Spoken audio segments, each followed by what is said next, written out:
Okay, so the most basic type of field in a form is called a text field.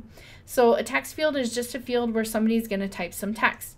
So I'm going to go ahead and click on this first field, and because I just want them to type the parent or legal guardian name, then this is going to be a text field. So I'm going to select the box that represents that text field and go over to the buttons and forms panel. If you don't see that, go up to window and choose, where is it? Interactive, and then you're going to choose buttons and forms. And you can also cheat and go to this sample buttons and forms panel where they have pre-designed buttons and forms, but they're a little bit too intricately designed. I just want to keep it basic, so I'm not going to do that, but that's totally up to you. Cheating's fine. Work smarter, not harder.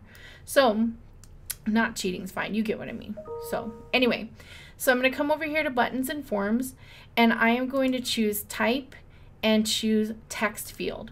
Now, the thing you need to have with every field is you need to give it a name, and you don't want something generic, because if it was going to be exported to like an Excel file with all this data in it, then it would say text field 1, George, text field 2, George. Well, what if the parent's name is George the first and his is George the second? You want it to say parent's name George, kid's name George. So we're going to come up here and change the name to parent legal guardian name. And you don't have to worry about the event because it's just a text field, so it's going to type. And we don't want to hide it until triggered, because that's weird. Like, we need to actually see it in order to type into it. And then we do want it to be required, because what's the point of having a parent permission slip if we can't actually see the parent's name, right? So this shouldn't be password protected. We shouldn't make it read only. We want them to be able to type in it, and we also want it to be printable. And usually somebody's name isn't multiple lines, but if you ever need something where somebody types a long message to you, then you might want to choose multiple line.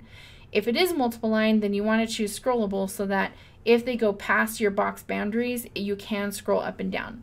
You can mess with the fonts here, but just remember that if somebody doesn't have that font on their computer, they won't be able to see whatever font you chose. So if I chose Helvetica Neue here, that's not on PCs. So everybody who filled my form out with PC is not actually going to see Helvetica Neue. So we're just going to leave it at Minion Pro.